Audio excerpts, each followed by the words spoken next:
सुप्रभात।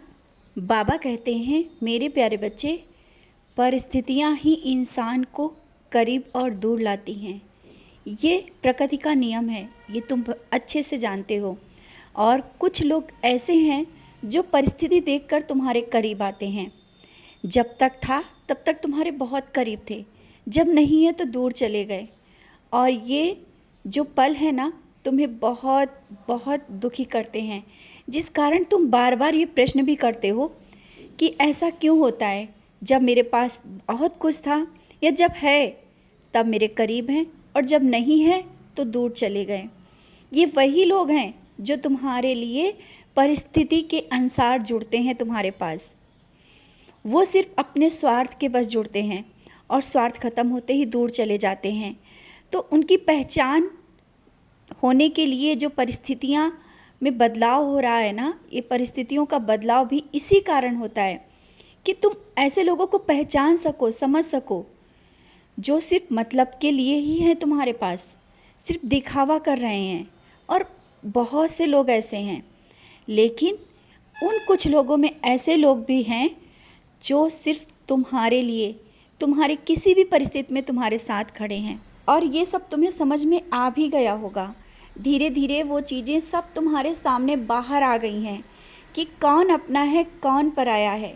जब तुम दुखी थे या दुखी होते हो, वही करीब आते हैं तुम्हारे जो तुम्हारे अपने होंगे। दिखावा करने वाले, बस ये कहने वाले कि जब परेशानी में होना तो बताना बताना, ये कहने वाले लोग दूर रहते हैं। और तुमने बहुत लोगों को देखा होगा सांत्वना देते हुए तुम्हें कि जब मौका पड़ेगा मैं खड़ा हो जाऊंगा। ऐसे लोग भी तुम्हारे जीवन में आए हैं और हैं भी, लेकिन वो कभी खड़े नहीं होते, सिर्फ कहते हैं। तो अब समझदारी इसी में है कि उन लोगों से हो सके तो उतना ही रखो जितना ज़रूरी है। ऐसे लोगों के साथ बैठकर बातें करके समय व्यर्थ मत करो। और अपने दिल की कुछ बातें ऐसी हैं जो अंदर ही रहने दो। बहुत से ऐसी चीज़ें हैं जो अंदर रहना ही ज़रूरी है, क्योंकि अगर तुम कहोगे तो बातें बिगड़ जाएंगी, रिश्ते टूट जाएंगे। तो जब कुछ सही करना हो ना, तो अपने अंदर ही रख लेना बहुत ज़रूरी है। जानता हूँ तुम्हें दुख भी हो रहा है, तुम सोच रहे हो कि इन चीज़ों को बताने से ही हो सकता है सही हो, लेकिन नहीं। अपनी बातें जो हैं मन में रख लो। और मुझसे कह दिया है ना, ये बहुत है। कुछ ऐसे पल भी हैं, कुछ लोग ऐसे भी हैं जो तुम्हारे मन की जानने के बाद वही उन चीज़ों को गलत ढंग से दूसरे के सामने करेंगे। और हो सकता है उन चीज़ों से जो तुम्हारे मन में चल रहा है कि तुम सब सही कर लोगे ना, सही हो, और वो चीज़ें सब बिगड़ जाएं। तो चीज़ों को बिगड़ने से पहले मैं तुम्हें समझा लेता हूँ। और कोई भी परिस्थिति हो, तुम घबराना नहीं, मैं तुम्हारे साथ खड़ा हूँ। किसी के सहारे की तुम्हें ना कभी ज़रूरत पड़ी है और ना पड़ेगी। और जो अभी परिस्थिति हैं उसमें भी तुम अकेले नहीं हो, मैं तुम्हारे साथ हूँ। घबराना नहीं। किसी भी परिस्थिति में तुम स्वयं को अकेला कभी मत समझा करो। बाहर भी जाते हो, मैं तुम्हारे साथ रहता हूँ। और अभी कुछ काम ऐसे हैं जिन्हें करने की तुमने सोची है, वो काम भी अवश्य होगा। आज परिस्थितियाँ हो सकता है तुम्हारे अनुकूल ना चल रही हों, लेकिन मैं तो हूँ ना तुम्हारे साथ। उन हर परिस्थितियों में मैं तुम्हारे साथ खड़ा हूँ और आसानी से पार निकाल दूँगा।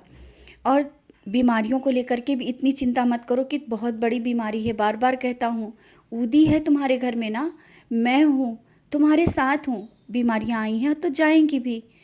कोई भी परिस्थिति, कोई भी रोग, कोई भी परेशानी रुकने वाली नहीं है। मैं हर पल तुम्हारे साथ हूँ, एक परछाई बन करके चल रहा हूँ। और इस तरह आंखों में आंसू मत लाया करो। सब काम अच्छे से होंगे और समय के अनुसार हो जाएंगे। तुम बस निश्चिंत रहो और सब कुछ मुझ पर छोड़ो। निराश मत हुआ करो। मैं तो हर एक छोटी से छोटी खुशी का तुम्हारा ध्यान रख रहा हूँ और तुम उदास हो जाते हो। तुम मेरे बच्चे हो और तुम्हारी जिस तरह से ये भक्ति पूजा चल रही है ना, बस इतना ही बहुत है। अपने कर्म अच्छे करो, दूसरों का सहारा बनो, अच्छे कर्म करते हुए आगे बढ़ो। तुम्हारे सपने मैं पूरा कर रहा हूँ, किसी चीज़ की चिंता मत करो। खुश रहो और मुस्कुराते रहो।